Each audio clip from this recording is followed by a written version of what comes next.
minute.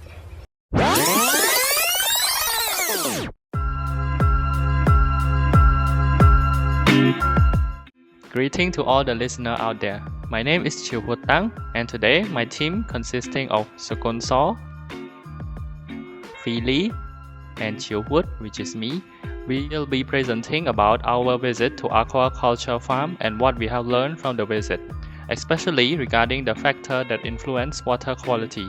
Now let's get started. On the 18th January of 2025, we, as students from Paragon International University, under the guidance of Dr. Puthirajan, visited aquaculture farm. The aquaculture farm is located near the Royal University of Agriculture, Kandangao, Phnom Penh. Fish farm total land area is 74 hectares, with 10 total ponds, and each pond vary in size from 500 to 700 meters square, with depth ranging from 3 to 4 meters. 8 of the 10 ponds are for fish farm.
Meanwhile, the other 2 ponds serve as clean water pond and dirty water pond.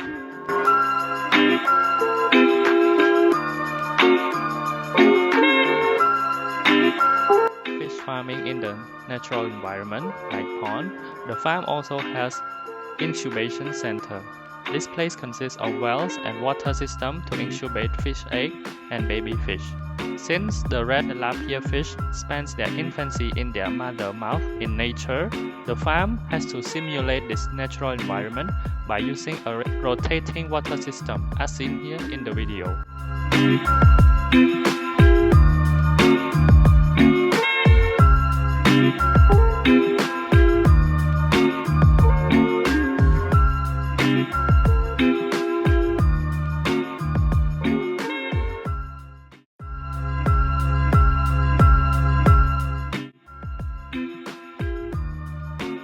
Another building is aquarium. As you can see, fish in this room is more beautiful and is used for decoration purpose.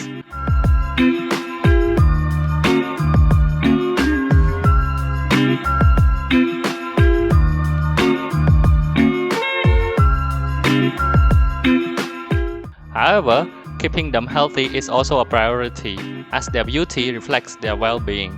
The researcher managing this room works to develop a system to clean the aquarium, and they do so by feeding the fish live food, like worm, to create less debris from their food and waste.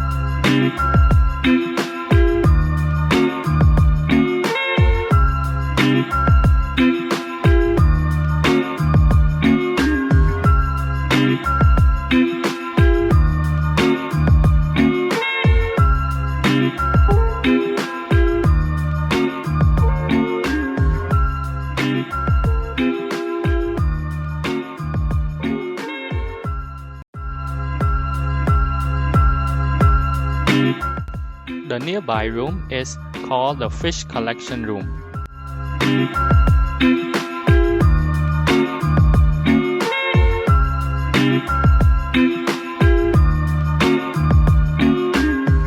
This room serves as a museum that collects and preserves dead fish from various rivers in Cambodia.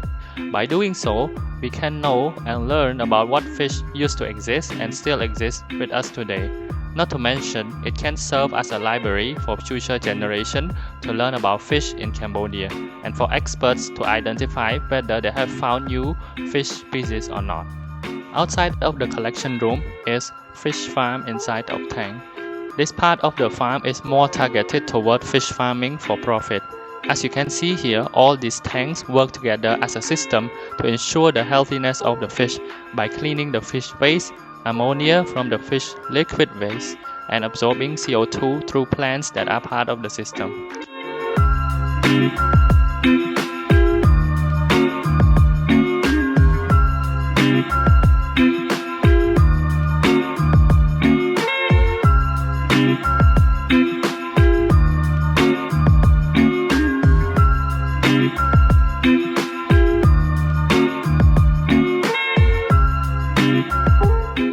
All new fishes that are brought here are quarantined before being introduced into the system to avoid infection, as a single sick fish can destroy the balance of the whole system. Now let's move on to factors that influence the water quality. For water to be considered clean and livable for fish, the water must meet certain criteria such as low turbidity level, appropriate level of chemical, and such dissolved oxygen level. However, there are many factors that can change these variables. First one is suspended solid. This refers to fish waste, poop, uneaten feed, or small clay particles. This type of solid waste usually causes high turbidity. And as you know, fish breathe by absorbing water through its mouth to pass through its gill. However, when there are particles that can damage or irritate the gills, this can cause the fish to become stressed and sick or even death. Second is pH level. Different fish thrive in different pH level. However, most fish has an acceptable range between pH of 6.5 to 8.5. But there are outside factors that can influence the pH level in a pond. For example, rain. For the aquaculture farm that we visited, it is located near the city. Therefore, rain in the area usually contains toxic chemicals that can drastically affect the pH level of water. To combat this, the caretaker, usually the student, has to test the water when there is a huge rain. When the pH level is too low, they might change the water partially or slowly introduce crushed limestone to increase the pH level to combat the acidity. When the pH level is too high, they might change the water partially or slowly introduce acidic elements into the water by adding dead leaves or tree branches to increase CO2 in the water to decrease the pH level. Third is ammonia. Two forms of ammonia are released into the water from fish excrete.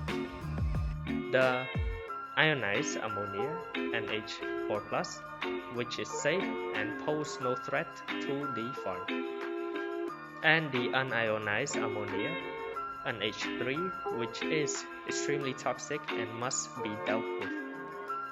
Biologically, microbes can oxidize NH3 to become nitrate NO3- through the process of nitrification. Nitrate is not toxic to fish. But the farm cannot rely on this process completely and must take measures into their own hand. They can do so by reducing the amount of feed to prevent leftover. Next, lime. In order to prepare for ponds, lime, the white powder you can see in the video, are introduced into the pond. The reason for doing this is that As slime increases alkalinity of soil, it can be used to increase the pH level and buffer against daily pH fluctuation.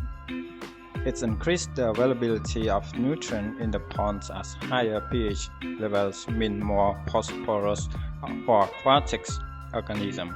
It sterilizes ponds to kill bacteria and disease agents. Because of this, stocking fish usually happens 3 to 4 weeks after the pond is limited. Last but not least is carbon dioxide, CO2. Carbon dioxide in the water are created from the process of photosynthesis.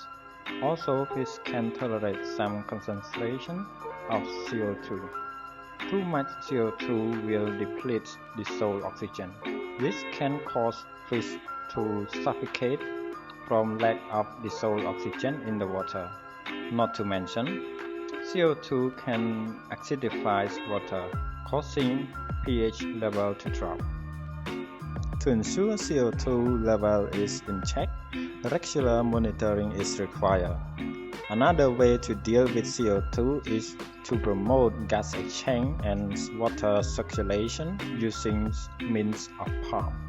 In conclusion, as you can see, managing a fish farm is not easy, as good management of the water quality can definitely result in a good haul. But bad management can easily lead to a mass death of fish.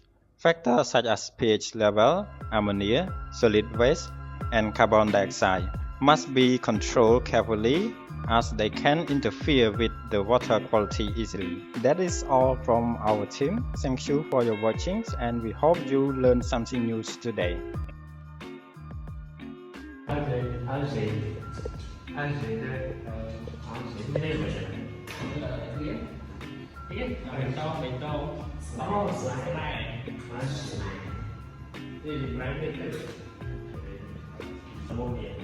Two forms of ammonia are released into the water from fish excrete.